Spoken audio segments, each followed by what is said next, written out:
Dear friends, you're welcome to the DTU studio.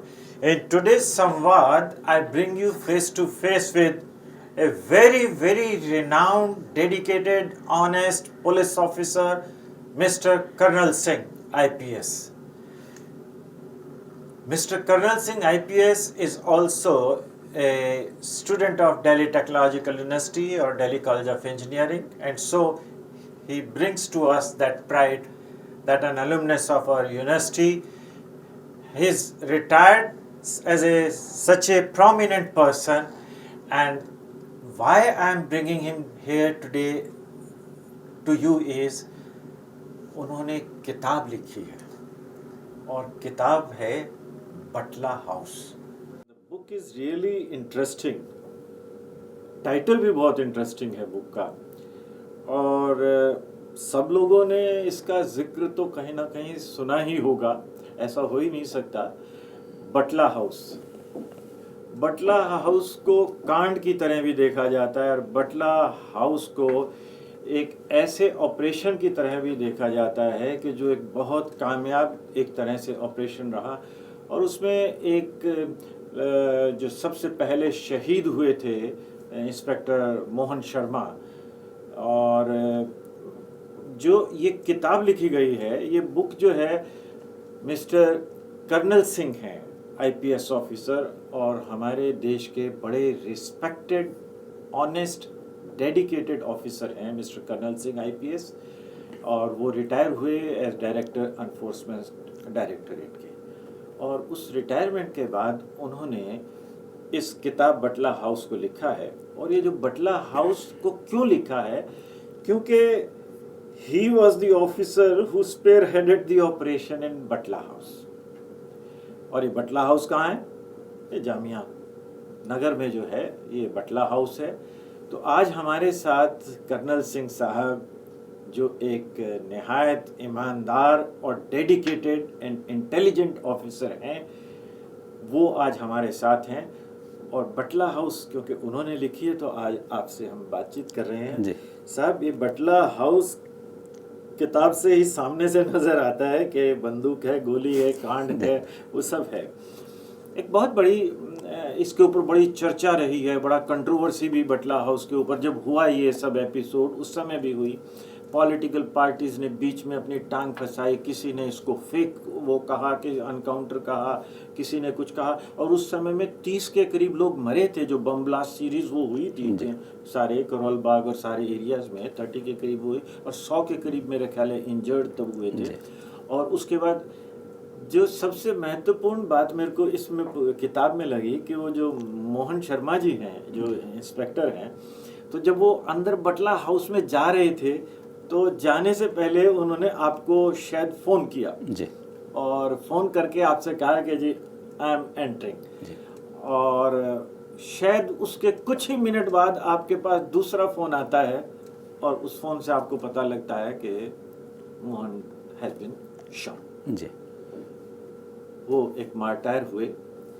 आपको आप इसके बारे में आप इस किताब में एक एक जिसे कहते हैं ना ज़र्रा ज़र्रा जो एक फेक कांड बताया जाता था, उसके काउंटर में एक तरह से मैं इस किताब को मानता हूँ, जो बताती है कि कैसे हमारे पुलिस फोर्स, कैसे हमारे सेल्स, इंटेलिजेंस सेल्स, ये सारे काम करते हैं और हमारे देश को इस तरीके से रक्षा करते हैं कि हम घर में सुकून से हम रह सकते हैं. और आप इस फोर्स में इतने वर्षों आपने काम किया. आप मोहन जी के बारे में पर्टिकुलरली पहले हम वहीं से शुरू करते हैं. आपके क्या व्यूज़ हैं? What sort of guy was he? Mohan Chand Sharma जो है कम बोलने वाला, निहायत ही इंटेलिजेंट, और उसको फ़ोन एनालिसिस में मास्टरी थी. ओके. वो कई बार लगता था कि कितना उसको नॉलेज है, कैसे है, कि फ़ोन का एनालिसिस करके देख के वो बताता था सर इसमें कुछ नहीं है या इसमें कुछ निकलेगा. तीसरे जो है उसमें बहुत बड़ी क्वालिटी थी ऑपरेशंस की. उसने काफ़ी ऑपरेशंस किए टेररिस्ट के अगेंस्ट, क्रिमिनल्स के अगेंस्ट भी, दिल्ली से लेके कश्मीर तक, दूसरी स्टेट्स में. और एक टीम लीडर की उसमें क्वालिटी थी. जो उसकी टीम थी बड़ी कोहेसिव टीम थी, और किसी भी ऑपरेशन में, कितना भी डिफ़िकल्ट ऑपरेशन हो, वो साथ मिलकर काम करने की उनमें काबिलियत थी। तो मैं मोहन चंद शर्मा को अपनी टीम का सर्वोत्तम एक ऑफिसर मानता था, आज भी मानता हूँ कि उसमें काबिलियत थी। और उसको खोने से स्पेशल सेल को, दिल्ली पुलिस की एंड दिल्ली पुलिस को बहुत बड़ा लॉस हुआ है एंटी टेरर ऑपरेशंस में। तो इसमें तो कोई दो राय है ही नहीं कि वो मार्टायर थे। और क्या उनको उनका ड्यू जो एक सर्विसेज का, एक डेडिकेशन का मिलना चाहिए, क्या उनको सरकार की तरफ से मिल पाया? हाँ जी, बिल्कुल मिल पाया। देखिए, ये जो उनको अवार्ड मिला राष्ट्रपति के द्वारा, जो हालांकि उनकी वाइफ ने रिसीव किया, इस पुस्तक में मैंने मेंशन भी किया और उनकी वाइफ का फ़ोटो भी दिया है राष्ट्रपति से रिसीव करते हुए। तो जो अशोक चक्र है वो रेयरली किसी को मिलता है, सिविलियन। तो उसको गवर्नमेंट ने अशोक चक्र प्रदान किया, एक्सेप्ट किया कि ये जो उसका काम था भारत में सर्वोत्तम काम था, इसलिए उसको उसका ड्यू मिला है। अच्छा, हुआ क्या था? जैसे आपने इसमें हालांकि कहानी में आप ये मतलब कहानी की तरह, it's like a novel with facts and figures, तो इसलिए बड़ी इंटरेस्टिंग सी रीडिंग भी है ये जी। जो किताब है।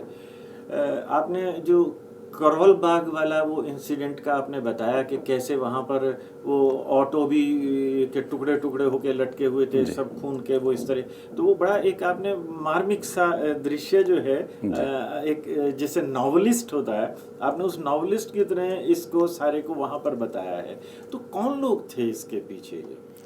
एक टेररिस्ट ऑर्गेनाइजेशन थी इंडियन मुजाहिदीन। ओके। इससे पहले इन्होंने पहला ईमेल किया था जब यूपी कोर्ट में नवंबर 2007 में ब्लास्ट हुए थे। उस समय पहली बार एक ईमेल आई थी कि हम इंडियन मुजाहिदीन के हैं और ये काम हमने किया है, और हमने और भी ब्लास्ट किए हैं। हाँ, 9 ब्लास्ट का उन्होंने कहा था कि मेल के 5 मिनट बाद ही। नहीं, वो जो है वो दिल्ली के ब्लास्ट की है। ये मैं बात कर रहा हूँ नवंबर 2007 की। ओके। उस समय उत्तर प्रदेश में 3 कोर्ट्स में ब्लास्ट हुए थे जी। उसका इन्होंने जिक्र किया। उससे पहले इंडियन मुजाहिदीन के बारे में किसी को नहीं मालूम था। अच्छा। उसके बाद उन्होंने फिर ब्लास्ट किया जयपुर में 13 मई को 2008 को, फिर गुजरात में किया, गुजरात में अहमदाबाद में किया, सूरत में जो उन्होंने प्लांट्स किए थे एक्सप्लोजिव डिवाइसेस, वो ब्लास्ट नहीं हुए बिकॉज उन्होंने जो प्रिंटेड सर्किट बोर्ड बनाया था उसमें एक कैपेसिटर माउंट नहीं कर पाए थे वो, उस वजह से वो ब्लास्ट हुए। एंड थैंकफुली सूरत में लोग बच गए। फिर उन्होंने दिल्ली में ब्लास्ट किया। गुजरात में कुछ लोगों को पकड़ा सिमी के, गुजरात पुलिस ने 15 अगस्त के आसपास 2008 में।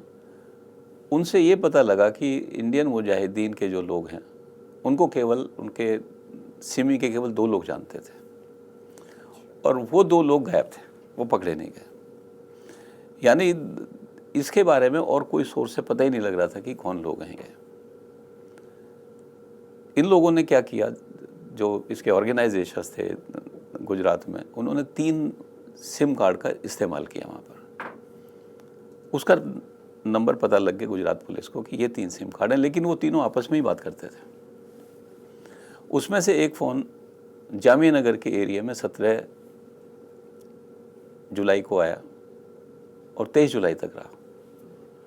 तो ये इन्फॉर्मेशन हमारे पास थी। उन 3 फ़ोन को एनालाइज किया गया।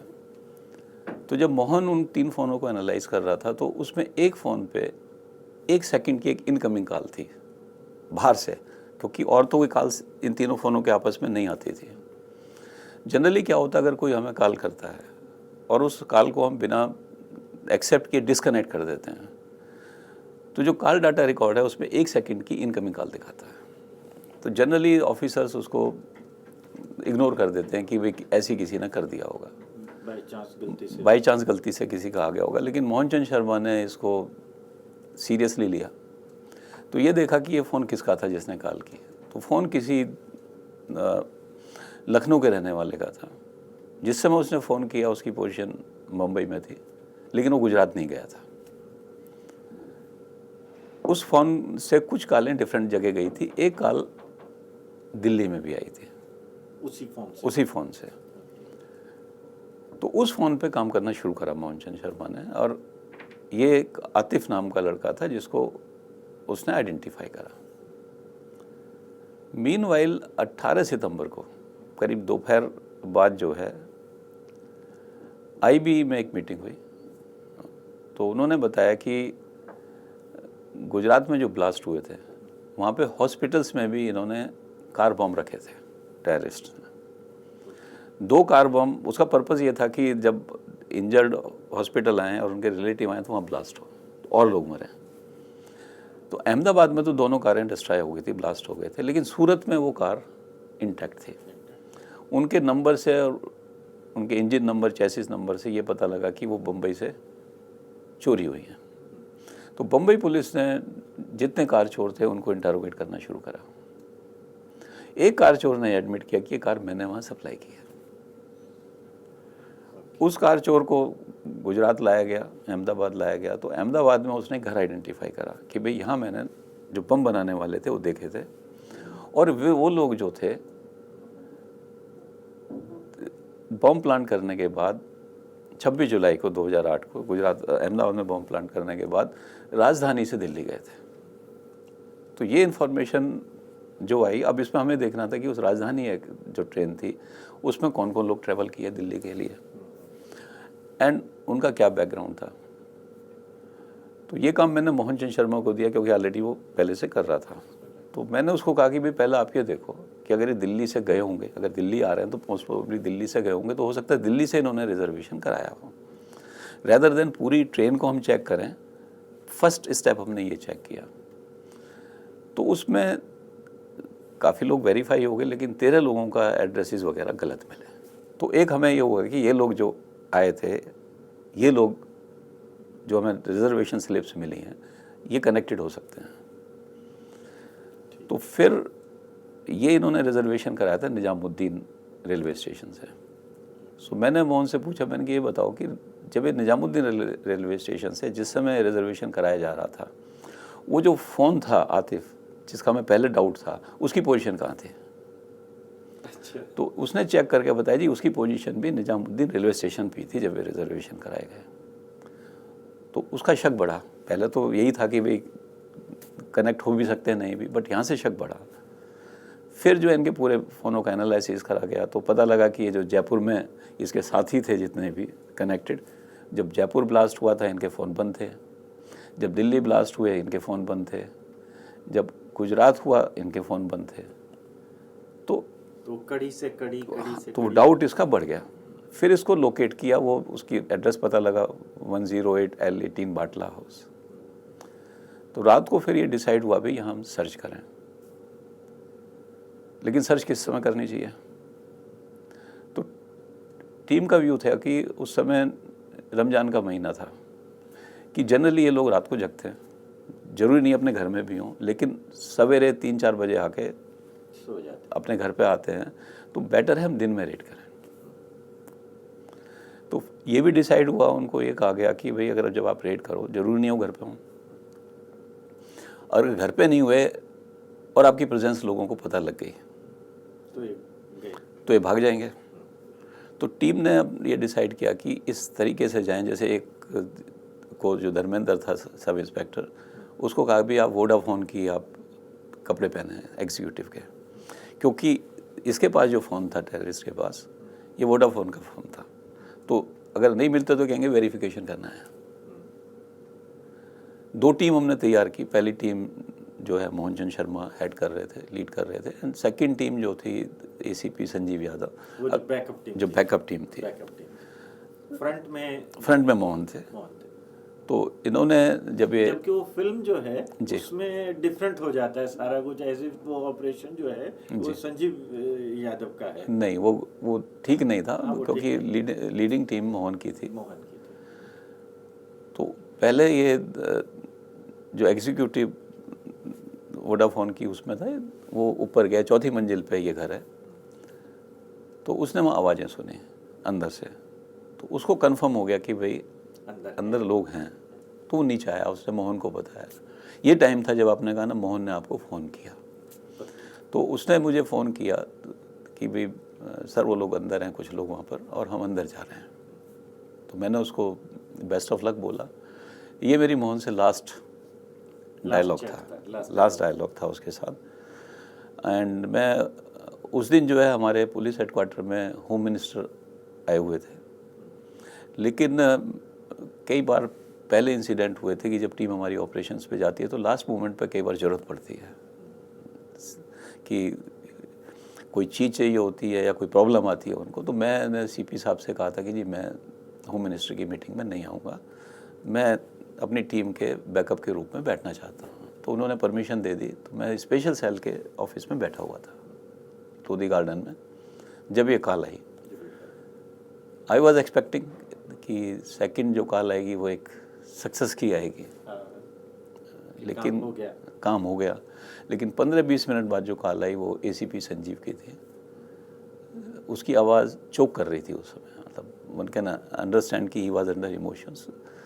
उसने कहा कि मोहन को और हेड कांस्टेबल बलवंत था, इनको गोली लगी है, इनको हॉस्पिटल भेज रहे हैं, टेररिस्ट अभी अंदर ही हैं।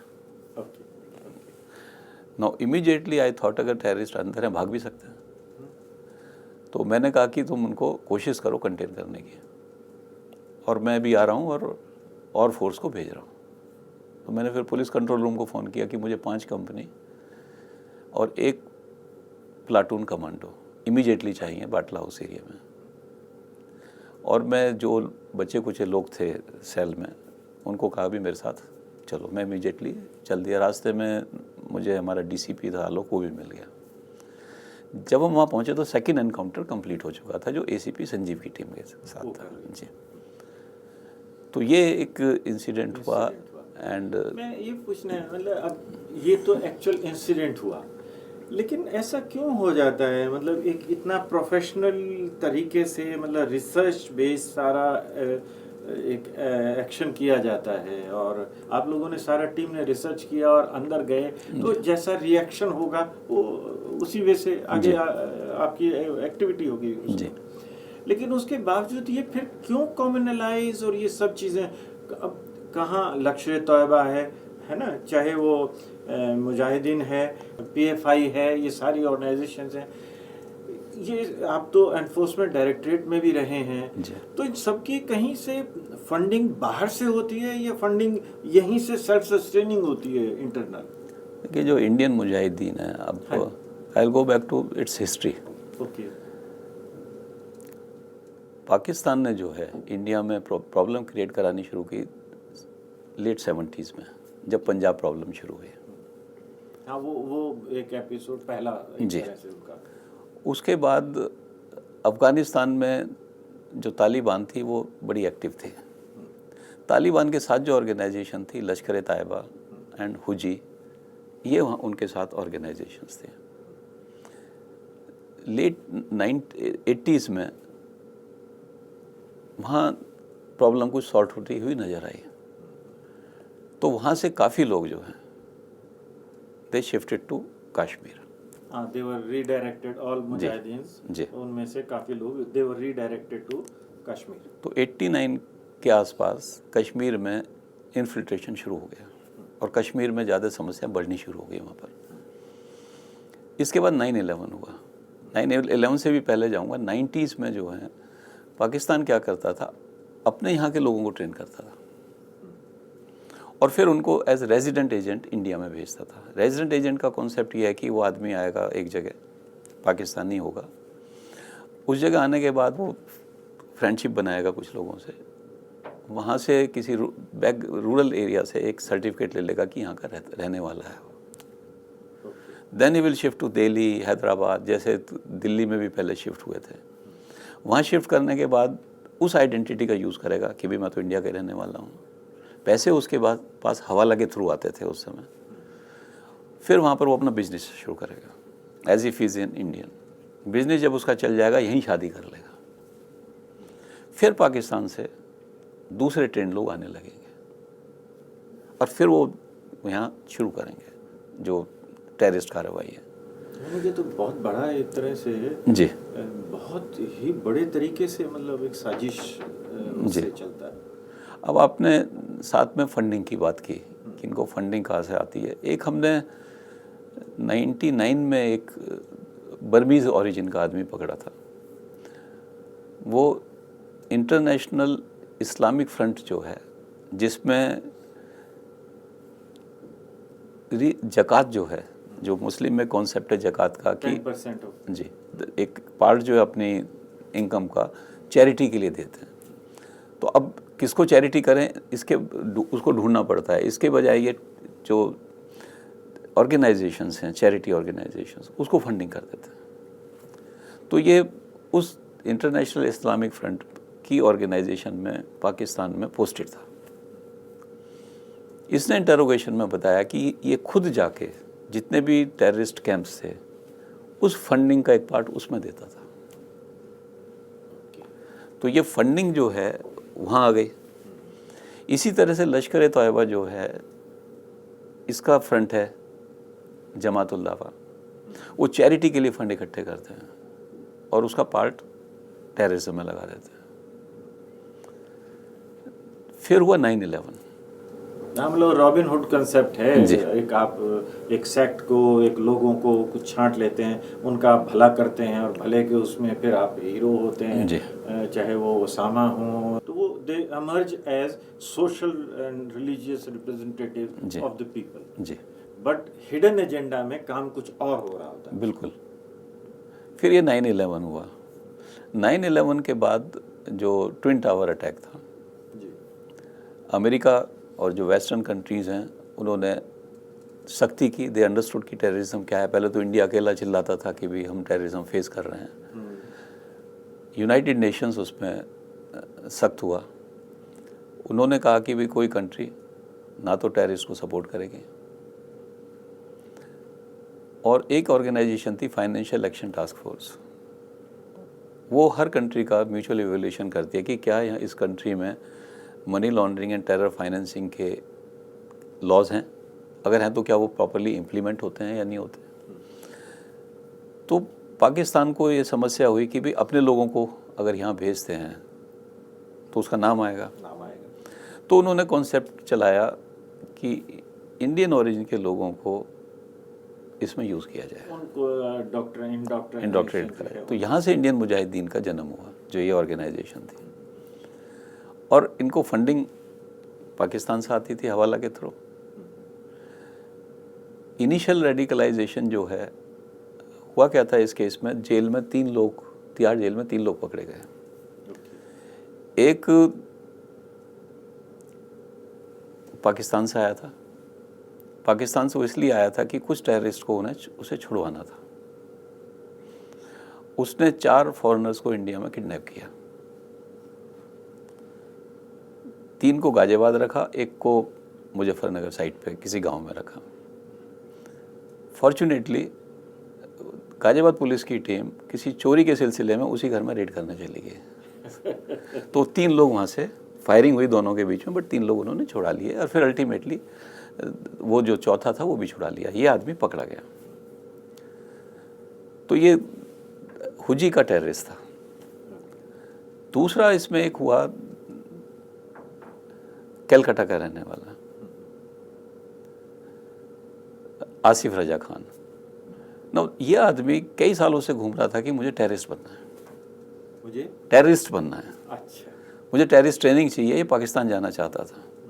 ये कश्मीर गया, कश्मीर में टेररिस्ट से मिला, बांग्लादेश गया, बट ये पाकिस्तान नहीं जा पाया किसी वजह से। फिर ये पकड़ा गया क्योंकि कश्मीर के टेररिस्ट से मिला, उसी के संदर्भ में पकड़ा गया, दिल्ली में तिहाड़ जेल में आ गया। तीसरा आदमी था आफ्ताब अंसारी। जी। वो क्रिमिनल था, किडनैपर था। वो मैंने खुद पकड़ा था 95 में अशोक विहार में। हाँ, अशोक विहार में क्या हुआ, एक एक्सटॉर्शन की एक बिजनेसमैन से कॉल थी, तो उस पर मैंने एक टीम लगाई थी ACP रविशंकर की। तो जब वो टीम पैसे लेने आई किडनैपर्स की, तो रविशंकर की टीम के बीच में एनकाउंटर हुआ। अशोक विहार मार्केट में एनकाउंटर हो रहा था। तो मैं भी, क्योंकि ऑफिस बराबर में था, वहाँ पहुँच गया। देखने के लिए भी क्या चल रहा है। तो वहाँ मुझे शॉपकीपर्स ने कहा कि इशारा किया, तो मैंने देखा एक आदमी भाग रहा है। तो उसको जाके एक सिपाही और आ गया मेरे साथ, पहले एक कार से पीछा किया, फिर हमने वो गलियों में घुस गया, गलियों में जाकर उसको पीछा किया। तो वो आदमी था आफ्ताब अंसारी। तो ये तीनों लोगों का वहाँ जेल में मिलाप हुआ। आफ्ताब अंसारी और आसिफ रजा खान जब छूटे, इन्होंने किडनैपिंग का सिस्टम शुरू कर दिया, करोड़ों रुपए इन्होंने किडनैपिंग से कमाए। ये तीसरा आदमी जो पाकिस्तान टेररिस्ट था, ये जब कांधार हाईजैकिंग हुई 99 में, उसमें जो 3 लोग छूटे थे उसमें से एक ये भी था। ये पाकिस्तान चला गया। अब इन दोनों ने पैसे कमाए, फिर ये पाकिस्तान में इससे मिलने गए। वहाँ उसने और टेररिस्ट से भी इसकी बात कराई, टेररिस्ट लश्कर-ए-तौबा के लोगों से, जैश-ए-मोहम्मद के से। जैश-ए-मोहम्मद बनाया था जो एक छूटा था, उसने एक नया ऑर्गेनाइजेशन बनाया था जैश-ए-मोहम्मद पाकिस्तान में जाके, और उसने इनकी तालिबान के लोगों से भी मुलाकात कराई। और फिर ये डिसाइड हुआ कि भी फर्स्ट स्टेज पे कहा कि हम रेजिडेंट एजेंट भेजेंगे इंडिया में, आप उसको एस्टेब्लिश कराओ। आफ्ताब और इनको बोला हम एक्सप्लोजिव भेजेंगे और आपके लोग जो भी आप ट्रेन करना चाहते हैं हम उनको ट्रेनिंग देंगे। तो यहाँ से इंडियन मुजाहिदीन की ट्रेनिंग हो गई। तो ये लोग जाते थे बांग्लादेश। बांग्लादेश में जो हुजी थी वो इनकी हेल्प करती थी झूठे डॉक्यूमेंट्स बनवा के पाकिस्तान भेजने में। पाकिस्तान में टेररिस्ट ऑर्गेनाइजेशन उनको ट्रेनिंग देती थी, लेकिन ISI भी सपोर्ट करती थी, क्योंकि कई बार ISI के लोग ट्रेनिंग कैंप में इनको गाइड करने आते थे। उसके बाद जो है वो रेजिडेंट एजेंट इंडिया में आ गए। हुआ क्या कि आसिफ जो था, इसका एनकाउंटर हो गया गुजरात में। ओके। तो 2002 के शुरू में इन्होंने बदला लेने के लिए अमेरिकन सेंटर पर अटैक किया कलकत्ता में। अच्छा, जो गुजरात में वो मारा गया। तो इसका भाई था छोटा आमिर और आफ्ताब, ये दोनों चले गए थे दुबई। दुबई से उन्होंने प्लान किया कि इस पर अटैक करें। तो वो रेजिडेंट एजेंट्स दो थे, उनसे इन्होंने कहा कि भाई you attack on American centre in Calcutta. Attack करने के बाद आफ्ताब अंसारी ने रिस्पॉन्सिबिलिटी ले ली। FBI ने उसको लोकेट कर लिया दुबई में एंड वो इंडिया डिपोर्ट हो गया। वो जेल में है, कलकत्ता जेल में। फांसी की सज़ा उसको हो चुकी है, बट अभी स्टे है, वो अभी भी कलकत्ता जेल में है। आमिर रजा खान ने, जो छोटा भाई था, फिर पूरा इंडियन मुजाहिदीन का सेटअप तैयार किया। इनिशियल ट्रेनिंग इनकी पाकिस्तान में होती थी, लेकिन जो आतिफ था ये बड़ा ब्रिलियंट था, ब्राइट था। इसने अपना एक रेडिकलाइजेशन का सिस्टम बनाया और अपने जितने साथ पढ़ने वाले थे उसको इसने रेडिकलाइज करना शुरू कर दिया। एक सिमिलर मॉड्यूल पूना में था, उन्होंने भी एक और भी तो था, बड़ा राशिद और छोटा राशिद। वो इनके ग्रुप के थे। वो इनके ग्रुप के थे जी। वो बटला हाउस में भी तो उनका वो वो साजिद थे। बड़ा साजिद है, छोटा साजिद। बड़ा साजिद है, छोटा साजिद बाटला हाउस में एनकाउंटर में मारा गया था, क्योंकि बाद में तो ISIS में ज्वाइन कर चुके जी। थे। कुछ लोग निकल गए थे इंडिया से जब ये एनकाउंटर हुआ। उसके बाद क्लूज मिले। हाँ, वो बांग्लादेश भी गए, वो और जगह भी गए, लेकिन यहाँ सेटल नहीं रह सके, बिकॉज या यूँ कहें कि आपके उस टाइम की जो इंटेलिजेंस और पुलिस थी, उन्होंने इतना प्रेशर बनाया APC ने कि उनको यहाँ से निकल के ISIS में वहाँ जाना पड़ा। जी जी जी जी। खैर, मतलब कहें तो मतलब ये कहानी इतनी विस्तृत है और इतनी बढ़िया है, और इसके साथ साथ भयानक भी है। ये हम कहें कि ये पीछे से हो क्या रहा है पूरे देश में, लेकिन हम कहीं उस सेक्युलरिज्म के पहरावे में या कभी हम आइडियोलॉजीज़ के पहरावे में हम इनको सारा ऐसा आवरण पहना देते हैं कि हमें कुछ का कुछ और लगता है। जब तक कि ये आप जैसी किताब, ये बुक यहाँ पर आती है और पढ़ते हैं तो पता लगता है कि नहीं, वास्तविकता कुछ और थी। एक सवाल आपने और पूछा था कि क्यों इस पे शोर मचा। अब उसका रीज़न ये है कि ये एनकाउंटर जो हुआ था ये सितंबर 2008 में हुआ था जी। नवंबर 2008 में 5 स्टेट्स में असेंबली इलेक्शंस थे एंड 2009 के शुरू में पार्लियामेंट इलेक्शन थे। तो कुछ पॉलिटिशियंस अपनी वोट बैंक पॉलिटिक्स के लिए उन्होंने पहले शोर मचाना शुरू करा। फिर मीडिया ने उन र्यूमर्स को पिकअप करना शुरू कर दिया और र्यूमर्स को प्रिंट मीडिया में, विजुअल मीडिया में लाने लगे, प्लांट करा गया एक तरह से। अब होता क्या है कि जो मीडिया है it is a very powerful tool and ये एक परसेप्शन क्रिएट कर देता है। हाँ, परसेप्शन क्रिएट करता है, एक नैरेटिव खड़ा कर देता है उससे। तो फॉर्चुनेटली इस केस में हमारे पास बहुत अच्छे एविडेंसेस थे। जैसे फॉर एग्जांपल इन्होंने एलिगेशन ये लगाया कि मोहन को उसकी टीम के मेंबर ने मार दिया और जो गोली चलाई पीछे से चलाई और फ्यू सेंटीमीटर्स से गोली चलाई, 3 गोली उसको लगी। Postmortem report clearly brought out कि मोहन को 2 गोली लगी हैं, दोनों सामने से लगी हैं और 1 फीट से ज़्यादा डिस्टेंस से लगी हैं। तो एक थ्योरी इनकी यहाँ गलत हो गई है। दूसरी थ्योरी इन लोगों ने ये दी उस समय कि जो 2 लोग वहाँ मारे गए थे, इन्होंने फायर ही नहीं किया, तो इनोसेंट लोग थे। वो तो दिग्विजय सिंह जी ने तो यहाँ तक भी कहा था, मतलब अब कहें तो जब चर्चा होगी तो राजनीति बात अपने आप आ ही जाती है। उन्होंने तो ये भी कहा था कि उसको 4 गोली लगी थी, जो टेररिस्ट था, तो इकट्ठे सीधे दिमाग पे 4 कैसे लग सकती हैं, 1 हो सकती है, 2 हो सकती है, लेकिन 4 गोली लग जाएं। और राजनीतिज्ञों ने भी अपनी अपनी सभी गीतमालाएं पढ़ी थी उसमें, तो कोई दो राय नहीं। तो इसका मैं बता रहा था। दूसरा जो एक होता है डर्मल नाइट्रेट टेस्ट, जब कोई आदमी फायर आर्म का यूज़ करता है तो जो एक्सप्लोजिव के पार्टिकल्स हैं वो हाथों में लग जाते हैं। तो एम्स के डॉक्टर ने जब पोस्टमार्टम किया इनका टेररिस्ट का, तो उनका हैंड वॉश लिया, हैंड वॉश को लेके CFSL भेजा, सेंट्रल फॉरेंसिक साइंस लैब। वहाँ से आया कि उसमें explosive particles are present. That proves कि इन लोगों ने फायर आर्म का यूज़ किया है। और NHRC ने जब अपनी इंक्वायरी की थी उसमें बड़े डिटेल में इसको मेंशन किया है और उन्होंने फिर लास्ट में कहा है कि दे आर कन्विंस्ड कि ये एनकाउंटर जेन्युइन है। तो हाई कोर्ट ने भी उसको एक्सेप्ट किया है, फिर ये लोग सुप्रीम कोर्ट में गए, सुप्रीम कोर्ट ने भी NHRC की रिपोर्ट को एक्सेप्ट किया। दूसरे हमारे पास एविडेंसेस थे कि इन लोगों के जो लैपटॉप थे उसमें इतने सारे एविडेंसेस मिले, ऐसी क्लिप्स मिली जो किसी और के पास हो नहीं सकती थी। फॉर एग्जांपल अहमदाबाद में जो बॉम्ब ब्लास्ट हुए, ब्लास्ट होने से पहले उनका इन्होंने क्या करा, एक फ़ोटो बनाया, उनको पूरे बॉम्ब्स को I और M की उसमें शेप में रखा, पीछे इंडियन मुजाहिदीन अहमदाबाद लिखा और उसका फ़ोटो खींचा, उसका वीडियो बनाया। ये वीडियो वो पीछे खड़े हुए गन लेके, एक साइड में गन लेके यूं खड़े होते, उनका जो सिंबल है मुजाहिदीन का। हाँ, नहीं, ये बॉम्ब्स का सारा। सिमिलरली कार जो एक्सप्लोड नहीं हुई थी उससे पहले के फ़ोटोग्राफ, तो ये किसी के पास हो नहीं सकते।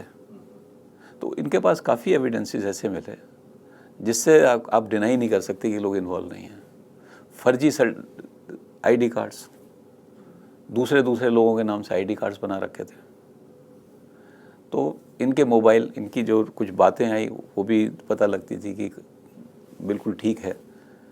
अब तो बड़े साजिद और छोटे साजिद ने भी मान लिया कि हाँ बटला हाउस में थे। नहीं, छोटा साजिद तो एनकाउंटर में मर गया था। अच्छा, 2 लोग वहाँ से भागे थे, जो 2 भागे थे, जो पकड़े गए 2 भागे, उन्होंने एडमिट किया कि वहाँ पर मौजूद थे जी, और उन्होंने फायरिंग की थी। उन्होंने जी। चलिए, बहुत इंटरेस्टिंग किताब है सभी दोस्तों के लिए, और क्योंकि सारी फैक्ट्स एंड फिगर्स हैं इसमें और बहुत बढ़िया है, और साथ में इसे नॉवल रीडिंग। सबसे अच्छी बात यह है कि कई बार क्या होता है, फैक्ट्स को बताते बताते वो थोड़ी सी बोरियत आ जाती है, but it's a very interesting reading. बल्कि पढ़ते हुए एक्चुअल होते हुए भी फिक्शन सा लगता है, इतना रोमांच है इस किताब में पूरे। And I would recommend it to all my friends and everybody, all book readers, that it's a real fantastic reading and English में है, बहुत अच्छी किताब है, बहुत ही बढ़िया है। और इसके जो पब्लिशर्स हैं, ये रूपा पब्लिशर्स ने इस बुक को पब्लिश किया है। तो दोस्तों, बहुत बढ़िया किताब है, please go ahead, see it, N encounter that shook the nation. और सच में जब ये बटला हाउस कांड हुआ था तो पूरे देश में एक इस तरीके का फैल गया था कि किसी की तरफ से सच्चाई और किसी की तरफ से ये झूठ, और फाइनली आज जो है कर्नल सिंह जी ने इस सच को हमारे सामने रखा है इस किताब के माध्यम से। तो सभी पढ़िएगा, सभी जानिएगा। आपका कर्नल सिंह जी बहुत बहुत धन्यवाद। इसलिए भी धन्यवाद कि आपने ऐसी किताब लिखी है, और इसलिए भी धन्यवाद कि आप एक ईमानदार, डेडिकेटेड पुलिस ऑफिसर रहे हैं सारी लाइफ, और ऐसी और भी आपके साथ जीवन में बहुत सी ऐसी घटनाएं हुई होंगी, तो हम तो चाहेंगे कि आप अब शुरुआत हुई है तो लिखते रहिएगा, इसको लिखते रहिएगा, आप बहुत अच्छे लेखक हैं। Thank you sir.